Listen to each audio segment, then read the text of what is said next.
Welcome to my new blog. তো তোমরা কেমন আছো? আশা করি সবাই ভালো আছো, আমিও ভালো আছি। আর ফার্স্টে সবাইকে হ্যাপি নিউ ইয়ার জানাচ্ছি। আর আজকের খুব স্পেশাল, কারণ আজকে যাচ্ছি হচ্ছে বকখালি। তো চলো, আর আজকে আমি যাচ্ছি, আমার একটা দিদি যাচ্ছে। তো ওই দিদির মাসি বাড়ি না পিসি বাড়ি হচ্ছে কালনাতে। এখন যাব কালনাতে, কালনা থেকে রাতে বাস ধরবো। তো ট্রাভেল করছি বাসে। চলো পুরো ব্লগটা দেখতে থাকো, আশা করি ব্লগটা খুব ভালো হবে। তো দেখতে থাকো। আর এখন স্টেশনে চলে এসেছি, ট্রেন ধরে যেতে হবে কালনা ফার্স্টে। তো চলো ট্রেনে উঠে দেখা হচ্ছে।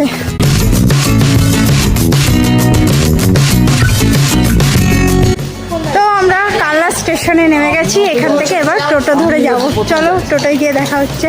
এরপরে স্টেশন থেকে টোটো ধরে নিলাম মাসিদের বাড়ি যাওয়ার জন্য। তারপরে টোটো থেকে নেমেও পড়লাম। তো ফ্রেন্ডস, চলে এসেছি হচ্ছে ওই দিদির, এটা হচ্ছে দিদি বাড়ি। আর এখন যাচ্ছি মাসি বাড়ি, আর এখন এখানেই থাকবো। আর এখন কিছু দেখাচ্ছি না। এরপরে চলে এলাম সেই দিদি বাড়ি, আর এসে চা খেতে শুরু করে দিলাম।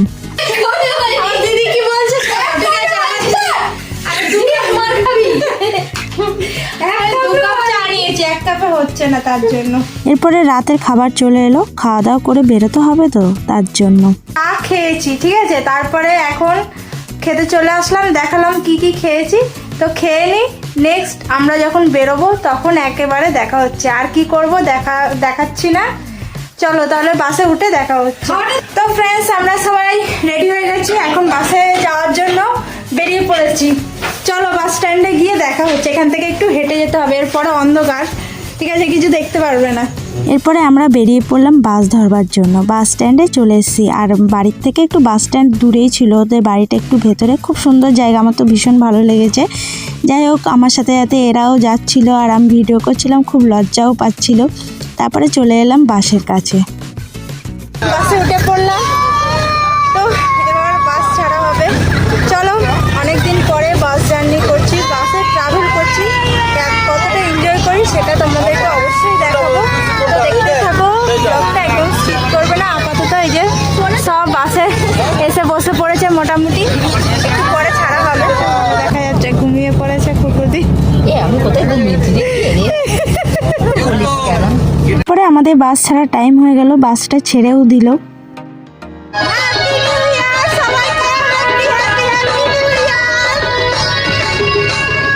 এরা সব ঘুমিয়ে পড়েছে, বাসে কেউ জেগে নেই।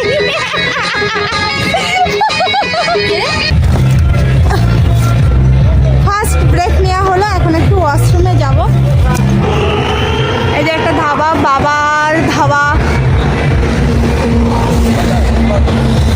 পরে চলে এলাম চা খাওয়ার জন্য। অনেকক্ষণ বসে থাকতে থাকতে খুব বোরিং লাগছিল, যার জন্য চলে এলাম চা খাওয়ার জন্য। আর আমি একা খাইনি, আমার সাথে সাথে যারা ছিল তারা সবাই খেয়েছে। তোমরা যাদেরকে আমার সঙ্গে দেখতে পাচ্ছ, এদের সঙ্গে কিন্তু আমি এই ফার্স্ট টাইম মিট করলাম। কিন্তু আমার দেখা হয়ে মনে হলো না এদের সাথে ফার্স্ট টাইম মিট করছি, কারণ ফার্স্টে গিয়েই এত সুন্দর ওরা আমার সাথে মিশে গেছিলো, খুব ভালো লাগলো। বিশেষ করে ওই যে দুটো ভাই ছিল আর একটা বোন। তারপরে চলে এলাম কলকাতা বেহালা। আর এখানে এসে একটা ঘটনা ঘটে। যে বাসটায় ট্রাভেল করছিলাম, এই বাসটার ভেতরে ছিল একটা ভর্তি সিলিন্ডার। যেহেতু আমরা ওখানে গিয়ে পিকনিক করব, তার জন্য এখান থেকে একদম গ্যাস সিলিন্ডার ভর্তি করেই নিয়ে যাওয়া হয়েছিল, যার জন্য বারবার কিন্তু পুলিশে ধরছিল। আর এটা যে একবার ধরেছে তা না, আগে দুবারও ধরেছিল, তখনও ফাইন করছিল। আর আমরা তো বসে বসে খুব বোরিং হচ্ছিলাম, কারণ তখন অনেকটা রাত, ঘুমও পাচ্ছিল আর অনেকটা বোরিংও লাগছিল। কি করব, বসেই থাকতে হচ্ছিল। ফাইনালি এতক্ষণ পর ছাড়লো, ঠিক আছে, অনেকক্ষণ ধরে দাঁড়িয়ে রয়েছি। গুড মর্নিং ফ্রেন্ডস, আমরা এখন পৌঁছালাম, ঠিক আছে।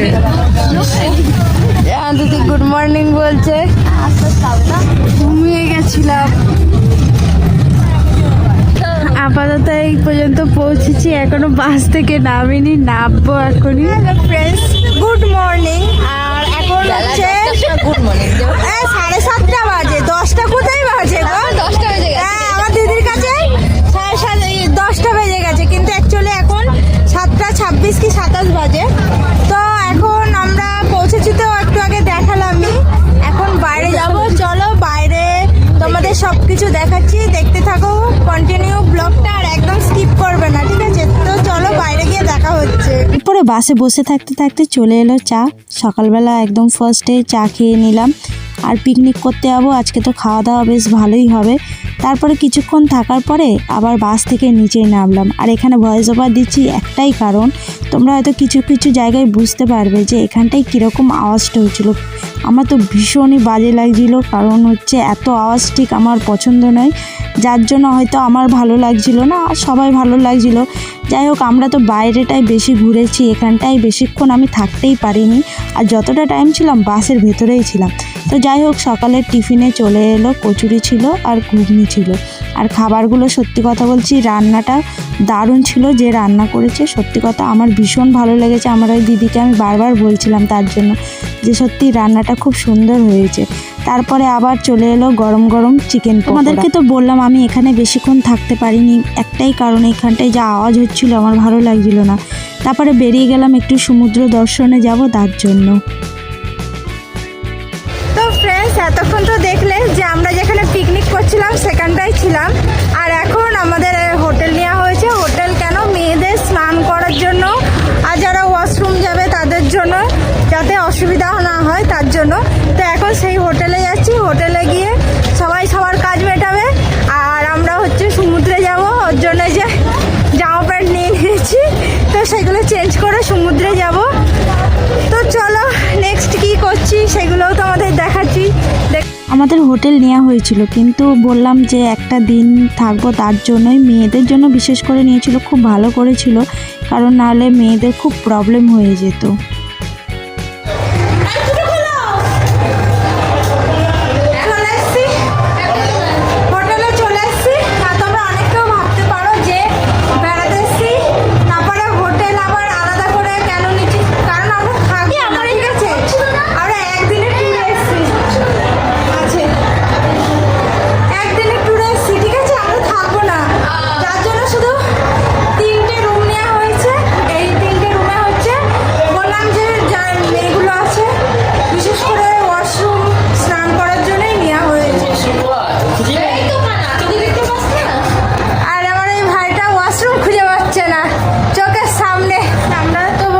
হোটেলে চলে এলাম। তো তোমাদের ব্লগটা কেমন লাগছে অবশ্যই কমেন্টে জানিও। এখনো তো কিছু দেখাতে পারিনি, জাস্ট এসছি, কিভাবে ট্রাভেল করলাম সেই পর্যন্ত তো দেখিয়েছি। আর সত্যি কথা বলতে বাইরে একদমই কথা বলা যাচ্ছে না, কারণ চারিদিকে এত আওয়াজ, ঠিক আছে, আর এত মাইক চলছে না, ওর জন্য আমি তোমাদের সাথে কথা বলবো সেটা বলতেই পারছি না। তো আজকে তো তোমাদেরকে বললাম যে আমাদের পাশের বাড়ি একটা দিদি, ওই দিদির সাথে ওই দিদিদের ফ্যামিলি, টোটাল ফ্যামিলি এসছে, ঠিক আছে, ওদের সাথেই তো এসছি। তো তোমরা 1 জানুয়ারি কাদের সাথে কাটাচ্ছ অবশ্যই কিন্তু কমেন্টে জানিও। আর নেক্সটে কি কি করব সেগুলোও তো দেখাবো। আর আমারও 1 জানুয়ারি মোটামুটি ভালোই যাচ্ছে, ঠিক আছে, খারাপ আপাতত যাইনি, এখনও দুপুর হয়নি, এখন হয়তো 10টা বাজে। এরপরে যাব সমুদ্রেই যাব, তারপরে সাইট সিনও করতে যাবো, সেইগুলোও দেখাবো। তো কি কি করছি সেটাও তো পরে তোমরা দেখতেই পারবে। আর আপাতত আমার সাথে কে কে এসছে সবাইকে দেখাচ্ছি। সবাই মোটামুটি এখন সব গেছে নিজের কাজকর্ম সারতে, বুঝতেই পারছো হোটেলে এসছি, তারা কোথায় গেছে আর বললাম না। তো সবাই বের হোক, তারপরে একে একে দেখাচ্ছি। আপাতত আমার দিদি আছে, দিদির সাথে চলে এসছি মোটামুটি, ঠিক আছে। আর এই দিদিকে আগেও হয়তো ব্লগে তোমরা দেখেছো, তো দেখাচ্ছি। সত্যি কথা বলছি খুব ভালো লাগছে এসে। আর আর হোটেলটা নিয়েছে, সত্যি কথা খুব ভালো করেছে, আমি বলবো খুবই ভালো করেছে, কারণ প্রত্যেক বছরই হোটেল নেয়। হ্যাঁ, আমি তো প্রতি বছর আসি না, আমি এই ফার্স্ট এলাম। আর হচ্ছে কারণ বাইরের বাথরুমে প্রথম কথা যাওয়া যায় না, আর যা ভিড়। আর আজকে তো 1 জানুয়ারি, বুঝতেই পারছো কীরকম ভিড় হচ্ছে, আর তোমরা তো দেখছোই যে কীরকম ভিড় হচ্ছে। আর তোমাদেরকে আরও দেখাবো যে কীরকম ভিড় হয়েছে। বললাম বাইরে এত আওয়াজ হচ্ছে যে কিছু বলবো কি কিছু করবো সেটা করতেই পারছি না। আর সকাল থেকে ভালো লাগছিল না, মনে হচ্ছিল যে একটুখানি কোথাও গিয়ে রেস্ট নিই। তো জার্নি করি না তো, না ওর জন্য অভ্যাস নেই, ঠিক আছে, অনেকটা টাইম। কালকে সেই রাত্রিবেলা কি কালকে বিকালবেলা বেরিয়েছি। আর হচ্ছে এখন একটু হোটেলে এলাম, এখান থেকে একটু রেস্ট নেব, তারপরে সমুদ্রে যাব। তো তোমাদের দেখাচ্ছি, অবশ্যই ব্লগটা কন্টিনিউ দেখতে থাকো। এতক্ষণ ধরে এদের দুজনাকে তোমরা দেখতে পাচ্ছ, এ হচ্ছে আমার ওই দিদির মেয়ে, ঠিক আছে, আর এটা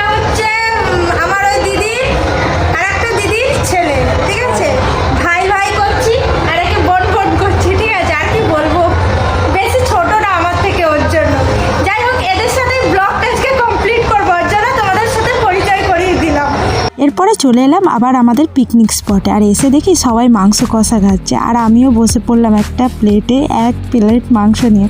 আর এদিকে আমার দিদির সাথে খুব ইয়ার্কিও মারছিলাম আমি।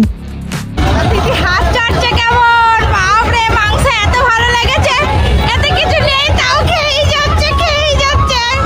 চাটো আবার চাটো, চাটো চাটো, দেখো। আর ফ্রেন্ডস, তোমাদের তো বললামই যে আমি এর আগে কখনো কিন্তু এরকম পিকনিক করতে যাইনি বাইরে, এই ফার্স্ট টাইম আমার লাইফে ফার্স্ট টাইম গেলাম। আর সত্যি কথা বলছি, কেন ভালো লাগছিল না, এরকম গাড়ি করে সবাই আসছিল, আর এখানে একটা দুটো গাড়ি ছিল না, মনে হয় 100-200 এরকম গাড়ি ছিল পিকনিক স্পটে।